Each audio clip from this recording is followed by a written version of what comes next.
It's my nerd world, and welcome to it, a Star Wars podcast, and holy cow, do we have a lot of ground to cover. So, the child likes to eat eggs. I don't know what the big deal is. We'll talk about that, because yes, people are freaking out. Ridiculously so, in my opinion. The Mandalorian, Episode 11, rocked. That was amazing. We're going to get into that. Details on George Lucas and potential sequel ideas that he had that are coming to light. Plus, we got a lot of listener feedback to dive into this week. So I'll tell you what, let us not waste any more time and get to this week's show. It's an instinct. A feeling. The Force brought us together.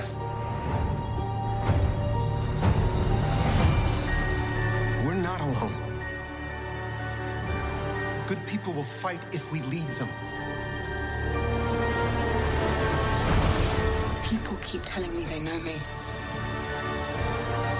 No one does. But I do.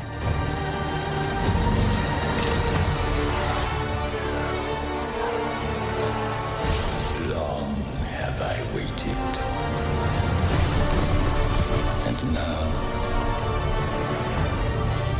you're coming together.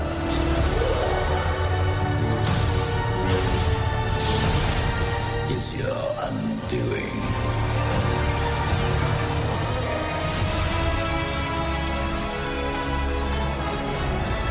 Confronting fear is the destiny of a Jedi.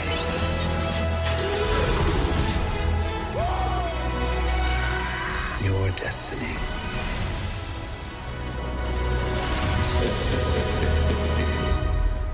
The Force will be with you. Always.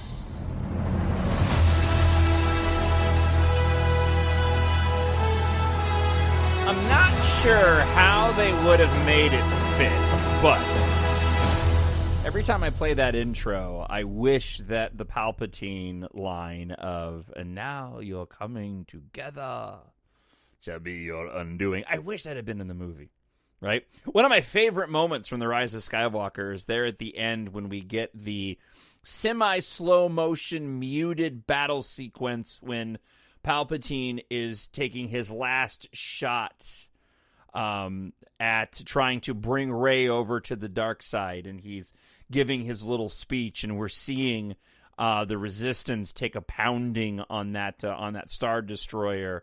I love that. I love that moment, and I love that film. Welcome to the show this week. I am your host, Jon Justice. It is a Star Wars podcast. We got a lot of ground to cover, so let's not waste any more time, and we'll start off here. For those that watched episode 10, so this will be last week's episode of The Mandalorian, which we talked about on last week's show. Since then, people have been freaking out over the child. Spoiler alert. And there's going to be spoiler alerts in here when we talk about Chapter 11. But people were freaking out about the child eating the frog woman's eggs. And I don't get this. This is my opinion, okay, but I got to go off on a little rant here. I saw some people posting online yesterday, so this is Saturday, yesterday, that people who were pushing back on the people complaining about the child eating the frog woman's eggs were making too big of a deal about it. But here's the thing. Articles were written about this. Collider, Vanity Fair. I thought about sharing some of them with you, but we have so much other ground to cover, I really didn't want to waste time reading the nonsense. In my opinion, people need to start taking a cue from Obi-Wan Kenobi and look at things from a certain point of view.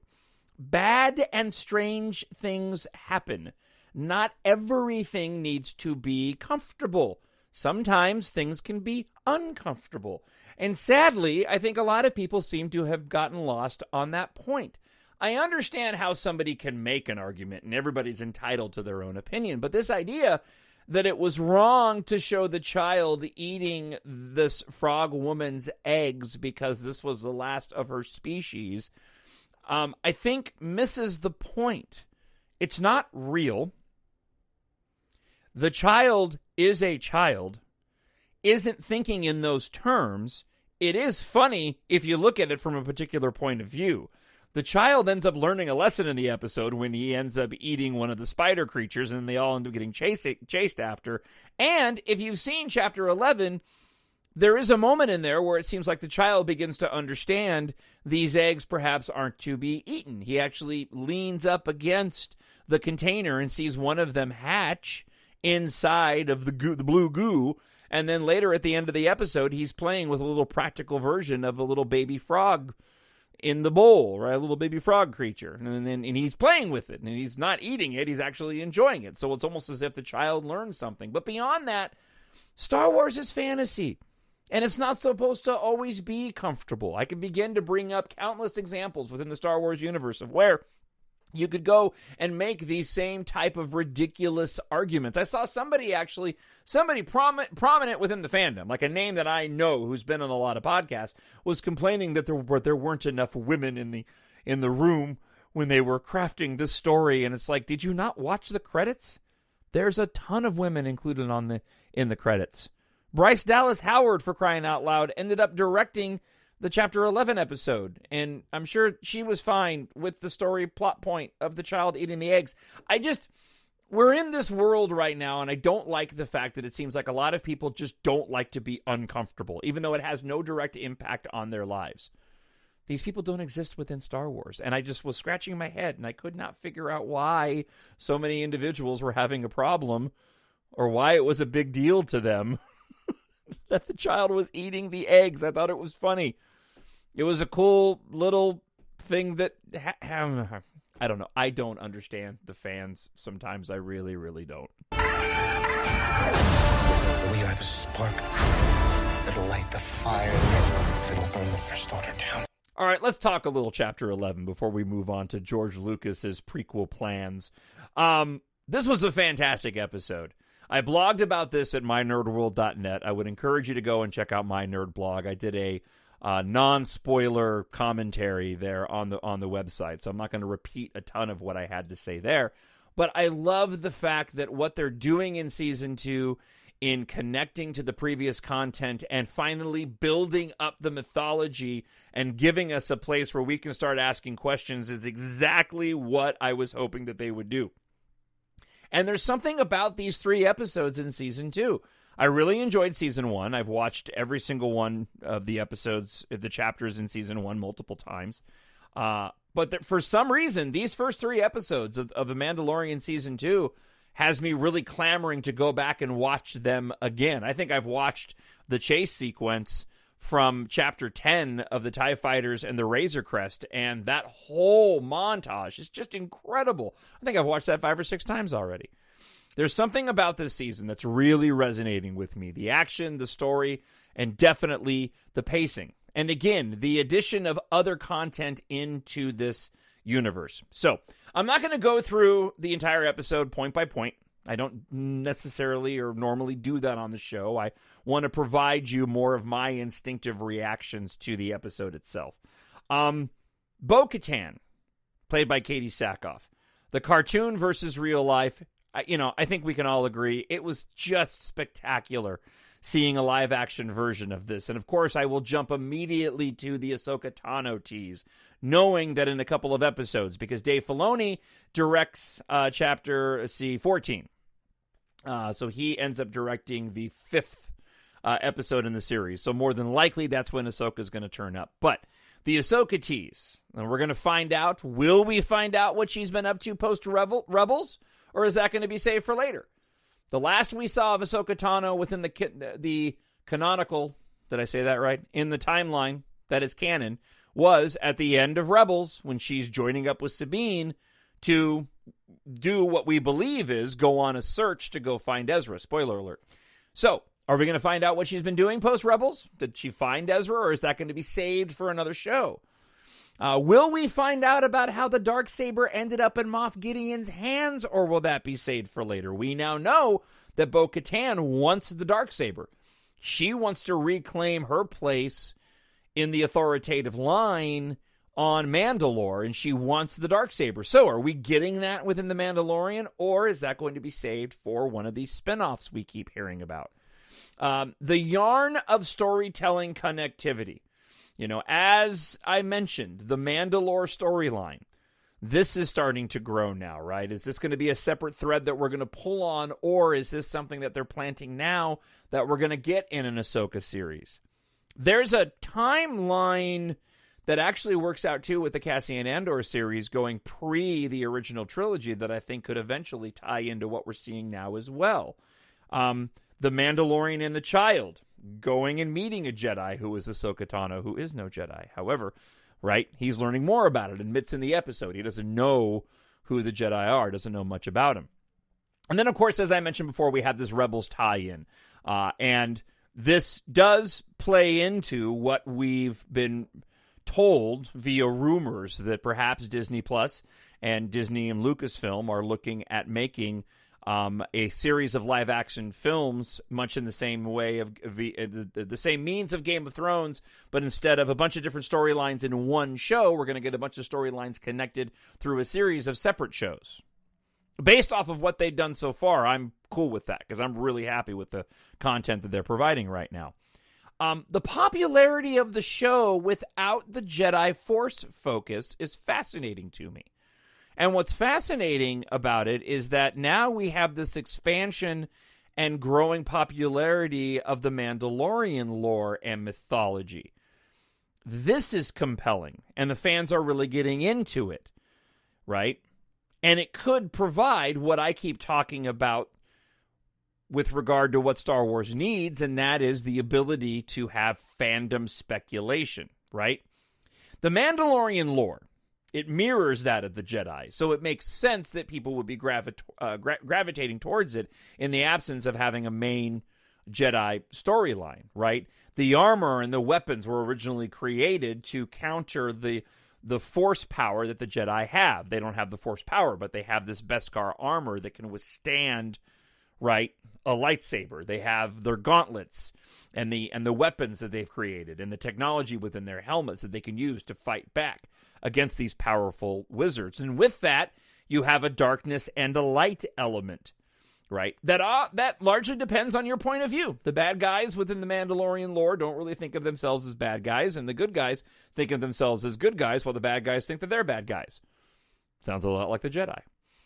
Disney is nailing this, and I hope people will begin to examine the sequel trilogy with a more open mind, because in my opinion, it's just as good. The sequel trilogy was mired in a lot of people's headcanon. But the quality of the content that we were given in The Force Awakens, in The Last Jedi, and in The Rise of Skywalker, in this fan's opinion, is on par with the quality that we're getting in The Mandalorian, if not better, because we got it at a cinematic level. But unfortunately, like I've mentioned, we have this issue when it comes to individuals whose headcanon got in the way of what was actually produced by J.J. Abrams and Rian Johnson. So it remains to be seen. I'm not holding my breath. Doesn't really matter to me. I'm always going to love this particular content. But Disney really has pumped out nothing, in my opinion, but fantastic content since they got their hands on the Star Wars property. It makes me excited for what we're going to get in the future, and it also makes me hope that people perhaps will find more joy out of the sequel trilogy than they did on a first, second, or third watch. When I found you, I saw raw, untamed power. And beyond that, something truly special. So the version of this story that I got comes from Grant Davis over at Star Wars News Net. I did a little bit of editing. But some of the details of George Lucas's Star Wars sequel plans have been revealed, and they once involved Darth Maul and Darth Talon. Now, Darth Talon is interesting from the angle that if you have the art books, I love the art of books in the Star Wars series. There were several pieces of fantastic art of Darth Talon that were made. So it reasons that, this particular storyline that George Lucas had may have been a part of the original ideas and inception of what The Force Awakens eventually was going to become. But here's the bulk of what the Star Wars Newsnet website had to say about George Lucas's sequel plans. Before he presented a new pitch for the Star Wars sequels to Disney around the time he sold Lucasfilm, George Lucas set aside some time to write a few outlines about what stories set after the Return of the Jedi might look like. In one of those stories, Darth Maul would have returned, bringing a Star Wars Legends character with him, Darth Talon. Darth Talon was originally introduced in a Star Wars Legacy story set over a century after the original trilogy as part of One Sith, a group that eschewed the idea of the rule of two in favor of having strength in numbers, overthrowing the Jedi Order. In the upcoming source book, The Star Wars Archives 99-05, episodes 1 through 3, a new interview with George Lucas about one of the drafts for the sequel trilogy pitch indicates that George Lucas wanted to not only bring Darth Maul into the mix, who he had plans to resurrect in the Clone Wars, but also Talon, whose backstory would be reworked entirely so that she could appear in an era set a few decades after Return of the Jedi. In the new backstory, Maul would train Talon as his new apprentice, effectively making her the Darth Vader of his new story, while Maul would take after Darth Sidious, establishing power by means of consolidating a crime network from the shadows, as he did during the Clone Wars, becoming a new threat in the wake of the fallen Galactic Empire. The story itself would begin shortly after Return of the Jedi and would revolve around the Skywalker twins picking up pieces of Anakin Skywalker's legacy. Leia would work to restore the Republic and eventually become the Supreme Chancellor, while Luke would seek out a few dozen survivors of Order 66 and seek out children who had Force potential. Han is not mentioned at all in the interview. Both Luke and Leia would find themselves at odds with the new Sith, be it directly through the battles with new Jedi or indirectly through their criminal empire corrupting the resurgent Republic. Eventually, both Skywalkers succeed, spoiler alert, presumably over a long period of time. The story would also have an interesting twist to the prophecy of the Force in that Leia would be the one who brought balance to the Force, not her father. Now, look, that's fascinating just from the standpoint of all the hubbub that was made about whether or not the sequel trilogy undid what happened in Return of the Jedi. It looks like George Lucas himself was willing to go and do that too. To reiterate, this pitch is not the one that would be used to form the basis of the sequel trilogy, and we don't have evidence that George Lucas even pitched this particular idea to Disney. Lucas has had lots of different ideas about what would become after Return of the Jedi over the decades, very few of which involved Darth Maul at all. This was just one of many. Nonetheless, Darth Talon was actually used in the pitch that would be given to Disney, as I mentioned before. Originally, the backstory of the character that would become Kylo Ren had him seduced to the dark side thanks to a character meant to be Darth Talon, who would be working for Uber, the character that would become Snoke. The Force Awakens cut out the middlewoman, and Darth Talon was nowhere to be seen. Prior to the Disney purchase, these concepts were still reworked into other Lucasfilm projects. The Clone Wars, for instance, made Darth Maul a crime lord, while an incomplete video game starring the character would have had him team up with Darth Talon, again ignoring her Star Wars legacy backstory in favor of something more consistent with what Lucas wanted. The trilogy that Disney did make was much more in line with the pitch that George gave them around the time of the sale. Darth Vader's grandson went to the dark side, Luke exiled himself and became disillusioned with the Jedi, an orphaned girl on a backwater planet managed to meet with the Skywalkers and become a Jedi herself, and the remnants of the Empire and the Sith returned to prominence after being long thought dead. The draft Lucas described placed a lot of emphasis on wills and midichlorians, which J.J. Abrams and Rian Johnson opted to ignore. Still, it seems like a discarded draft for a trilogy pitch like this one could easily serve as a foundation for future Star Wars stories bringing the two trilogies together, particularly since a lot of new Star Wars content is built off the foundation of ideas that were never used previously. Look, I can totally, and this is me, so again, that was the version that came from Star Wars Newsnet. For me personally, I can totally see a Lucas-created version of the story in the style of the prequels. And while I'm sure some fans would have enjoyed this, and perhaps I would have too, it seems, for lack of a better word, a little bit lazy or maybe too obvious. Now, that being said, it's really tough to actually gauge something without seeing it and just reading a few details, on a screen. Because we have a sequel trilogy, and therefore to envision something else is very tough to imagine. But it does seem rather interesting and very much along the same lines as what George Lucas would want to do, that this is the type of story that he would tell.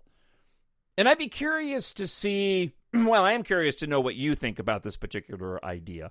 I think there are a lot of fans that maybe aren't more hardcore fans, and maybe I'm wrong, that would have maybe perhaps liked this idea more than what we got, because there's more connectivity to the original films. And if you have a sequel trilogy where Darth Maul comes back and has a new apprentice, that takes you all the way back to the prequels, where I know a lot of people have complained that the sequel trilogy didn't have a lot of connectivity to the prequels until we get to The Rise of Skywalker, because I thought that it was brilliant bringing Palpatine back and essentially using one of the most famous scenes from the prequel trilogy, the Squid Lake sequence, in which he tells the story of Darth Plagueis the Wise, in which J.J. Abrams references as one of the reasons why he wanted to bring Palpatine back. I thought that was a brilliant masterstroke. This seems a little bit more accessible. I'm sure we would have gotten complaints of fan service if Lucas had ended up moving forward and doing something like this. But it is an interesting idea nonetheless, and something that I wouldn't mind seeing explored perhaps with other characters in future Star Wars content. But then again, I always just want future Star Wars content, so maybe I'm just more than willing to accept whatever it is they want to throw at me. What do you think? TalkShowNerd@gmail.com is the email address. Let me know what you think, and I'll talk about it on next week's show. I need someone to show me my place in all this. All right, we got a lot of listener feedback this week. Let's dive into it. Friend of the show, Shlomo, whose son had emailed me, and I read his email on the show last week. Emailed me back, actually sent a video pronouncing his name that I screwed up, that I'm probably still going to screw up now. But Elamesh, I believe. Ilamesh, I believe, is how that's pronounced. And again, if I'm pronouncing that wrong, I apologize. But Shlomo says this: I didn't know that my son had sent you a listener feedback email until I heard it on the show. He was ecstatic. He is a boy, and he's the one who did the tour of Jerusalem with the videos that he sent, that he had sent me. And I really did appreciate that. There were some fantastic videos on their tour of Jerusalem that really meant a lot to me, that somebody in such an important holy place would take time out to record a video and send it to me. Meant a lot. He did send a video so I could pronounce his name correctly and to prove that, in fact, he was a boy. It was just because, again, not being familiar with the name, I wasn't sure. So thanks for reading his letter. Thank you, Shlomo, and please thank your son. I really hope he's, I believe you said he was reading the EMBARK books, and I really do hope that he's enjoying them. All right. Javier writes this. Hi, John. It's Javier from Argentina again, but this time for your Star Wars podcast. I believe he's written me before for my Depeche Mode podcast. Regarding what you brought out on the last show, I believe a new film doesn't necessarily require anyone to include a Force or a Jedi, but the important part here is the story. If the story is strong, a good plot is all that matters. So there you go. Thank you so much, Javier. I really do appreciate it. He's very excited because they're finally getting Disney Plus in Latin America on the 17th of November. So, boy, that would suck, especially with all the Mandalorian stuff coming out. Thank you so much, Javier. I really appreciate the email. All right, Brennan Marr, friend of the show and host of Page Turners They Were Not, writes, when The Phantom Menace was released in 1999, a lot of vocal fans complained about the boring political discussions in the film, such as taxing of trade routes and motions of no confidence. Other episodes in the prequel trilogy followed suit with the same response from those vocal fans. With the modern reprisal of the prequel trilogy, fewer fans are currently complaining about the politics contained therein. Do you suppose that since politics has been a daily discussion in our country the last 4 years, more and more people are seeing the relevance of what George Lucas was trying to say in The Phantom Menace? Brennan, I don't know if other people are, but I know that I am. And I actually did And I don't know if it's still there because I took down a couple of posts. I actually did a couple of posts at mynerdworld.net where you can find out all about the books that I write in case you didn't know already. I know I talk about my books a lot on the show, but selling books is hard. No, there's a lot of parallels, man. There are a ton of parallels, depending on your point of view, within the sequel trilogy to what's happening in our modern society. I am not going to get political, except to say that, yes, I know for me personally, I was never bothered that much by the politics of it.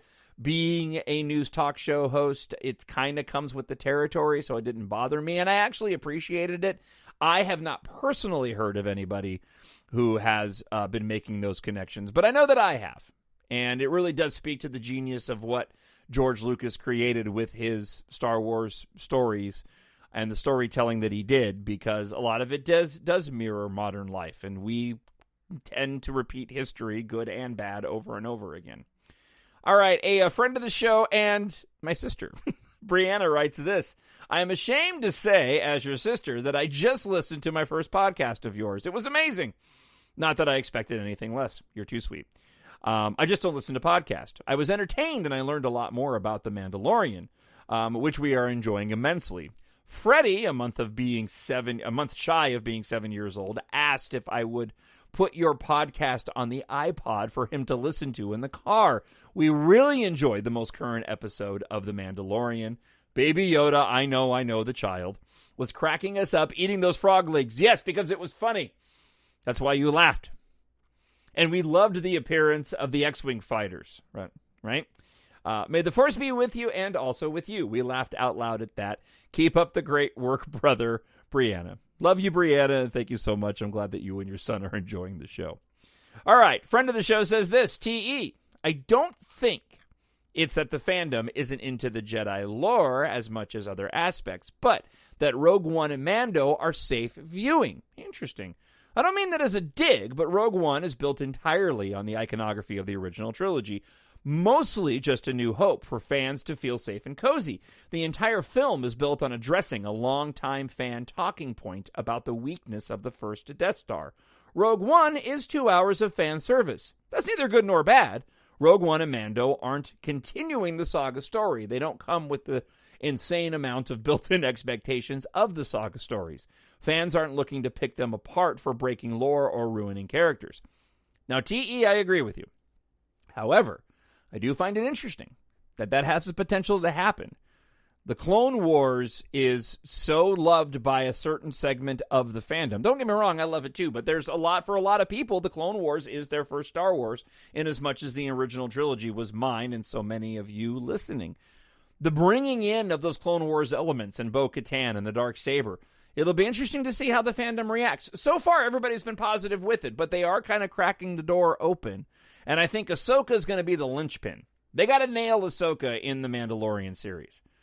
And that's going to be a tough character. They got Bo-Katan, but Bo-Katan was fairly easy. Bo-Katan was based off of Katie Sackhoff. She did the voice and the character in the cartoon were all based off of her. So going and putting her into the real world was kind of an easy one-to-one comparison. They're not doing that, at least as far as we know, unless suddenly we get to episode number 13 or 14, and suddenly now it's Ashley Eckstein, which I don't expect. So it'll be interesting to see what ends up happening with the fandom now that they're getting into Clone Wars lore. Thank you as always, T.E. I appreciate it. All right, Mark Goddard writes this. Hey, John, love your show. Love the books. Thank you. You can go to Amazon.com, search for EMBARK, Jon Justice, to pick up the opening trilogy in the EMBARK series. I live in California, but I've become addicted to your morning show also. Thank you. Thank you very much for that. You guys cracked me up. Let's see here. The last episode of The Mandalorian was great. Love seeing those X-Wings zipping around. I would really love to see some Y-Wings too. Yes, and some A-Wings. Those are some of my favorites. I do feel like the episode as a whole was a little bit of a filler. Not a lot of overall plot movement, also, the child is a jerk for eating those eggs. It is fun to see some world exploring we get to do. Haven't listened to this week's episode, but I can't wait to hear your thoughts, Mark. It's funny because they are following a bit of the theme of the first season. At least they have with these first 3 episodes. First season is, first episode sort of establishes what the storyline's going to be about. Second episode is a little bit of a filler, and then we get to the third episode, and they really start bringing in the mythology. That I really do appreciate. All right, a friend of the show, Patrick, says this. The past 2 episodes of The Mandalorian have done some great world building. While I have to be honest, the second episode didn't hit me as hard as the first episode. Like you, I love the beginning sequences with the ships, and kind of liked seeing the child being a troublemaker, eating all those eggs. I also loved the ending of that episode as well. This past episode finally answered a question that hit me when listening to your podcast last week. Why couldn't the Mandalorian remove his helmet, and why was it that way when we had seen other Mandalorians in the universe do it? Love that they covered that in this episode, and love seeing Bo-Katan in the flesh. Also seeing it tie into their mutual enemy without them knowing it, and hearing the name Ahsoka Tano was great. I do have a comment, though. It seems interesting to me that they have covered a lot of what we saw in the previews for this season in the first 3 episodes. Makes me excited for the future surprises they have in store for us. Yeah, and they did something very similar when promoting Season 1, too. On the second subject of my email, that was your question of myth and the Jedi and what we as fans need in Star Wars. Personally, I think they're 2 different things. I also think we're kind of hinting at this last week as well. I personally love Rogue One. It's one of my favorite Star Wars movies. However, that isn't saying much, as it is a Star Wars movie, and like you, I don't dislike any of them. But getting back to the point, I don't think Star Wars needs Jedi for the fandom to grab onto it, but I do think they need the Force along with that mythology behind it, as you were hinting at and touching on a little in last week's A New Hope, especially, and Rogue One have both of those in droves. With A New Hope, we're introduced through Ben's stories and the conflict of him and Vader. Then in Rogue One, we have a little with that other crystal that Jin's mom gives her, and with Chirrut and Baze. And also, I think the reason Rogue One is on so many fans' lists as their top Star Wars movie comes down to the final 10 minutes of that film and the Darth Vader scene, which was something fans had begged for years to see. Yeah, I can see that. I also don't have much interest right now in the High Republic, but to me, it's really because I want to see the stories that they are trying to tell, and I could care less if it's loaded with Jedi or not. If it's good storytelling, I'll tune in. Which leads me back to the beginning of my email. The Mandalorian, they have done a great job with every episode, even the ones you could try to classify as filler, like Episode 2, of using those to further the myth and pose questions to us in the audience and make us come back for more great storytelling. Sorry for the novel, but one last point I'd have to say about the episodes that I've seen. Bryce Dallas Howard direct of The Mandalorian makes me think that they should give her a Star Wars movie at some point to direct. She seems to know how to direct Star Wars, and probably helps having people like Filoni and Favreau and even her dad to lean on, but I've always really liked every one of her episodes. And it's really surprising, Patrick, because I agree with you. I'll get back to this in a second, but he wraps up with this. Thanks as always, John. Keep up the good work on your great show, and may the Force be with you, Patrick. Bryce Dallas Howard was actually the one big question mark that I had in when I saw the list, the casting list of The Mandalorian. I didn't know much about the other directors apart from Dave Filoni and Jon Favreau, but knowing Bryce Dallas Howard as an actress, and her famous father being Ron Howard, you kind of had you scratching your head going, does she have the chops to do this? But I agree with him. Both of her episodes have been fantastic. So hat tip to her. And, apologies to me for questioning and doubting her directing chops. All right, got one more, and it comes from friend of the show, Bro. After The Mandalorian Chapter 11, John, I immediately started rewatching all the Bo-Katan arcs listed below. That's so funny. We did something similar last night where we ended up watching the episodes 1 and 2 of Season 4 of Rebels, because they are Mandalorian focused. I really want to go back and watch the last 4 episodes of Clone Wars as well. My wife is humoring me and watching along as well. She loved Chapter 11, so it wasn't a hard sell. What she did point out is how well Bo-Katan has aged versus Obi-Wan Kenobi. I attribute it to her super hard life on Tatooine, right?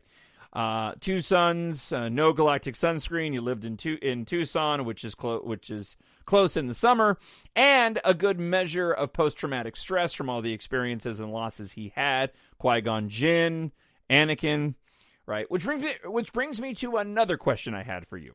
Do you think that Leia and Han named their son after the man who effectively introduced them, Ben? Yes, they did.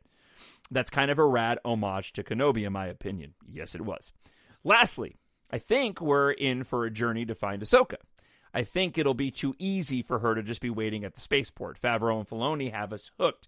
We're all collectively addicted, and I think they're going to make us earn Lady Tano with an episode or 2 wait. I won't be bummed if they don't, though. Thank you again, bro.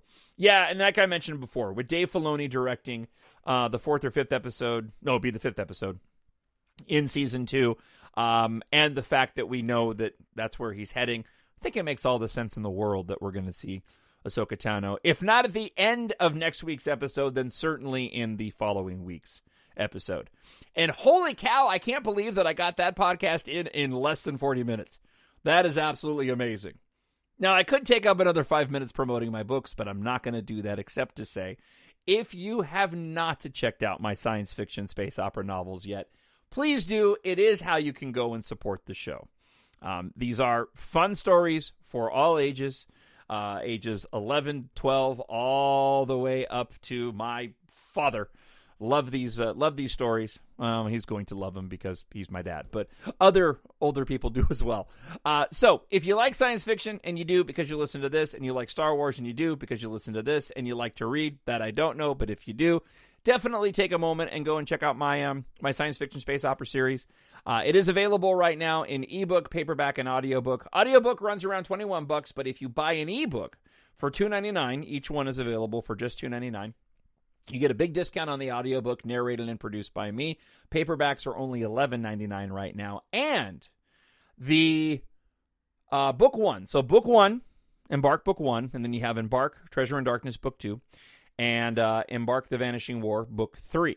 Okay, so they've all been reformatted, and book 1 is a brand new edit. I went and paid for a completely professional copy edit on the book, considering it was my very first novel. And it has cleaned up immensely.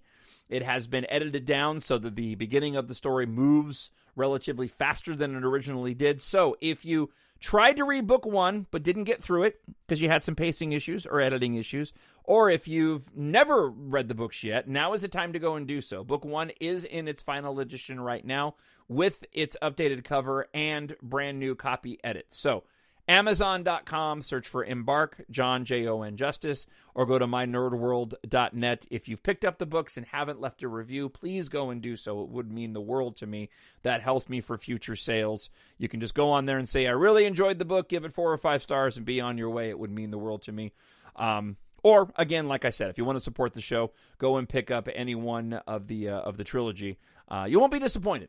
And we have more books coming. Book 4, Gon Corbin and the Asteroid of Misfortune, is currently in its final editing phase, and I'm just about finished with the first draft of book 5 in the series. 5, 6, and 7 should be out sometime later next year. All right, that's it. And I still got it in under 40 minutes. I'm very happy about that. Thank you so much for checking out the show. I look forward to hearing from you. If you go and pick up the book or leave a review, thank you. If you don't, hey man, I just hope you enjoyed the ride as much as I did recording the ride. I hope you're safe and happy wherever you are. We'll talk to you again next week. Bye. My Nerd World. The Force will be with you, always. Get it again? My Nerd World. Because I hit the wrong sound. Talk to you guys next week.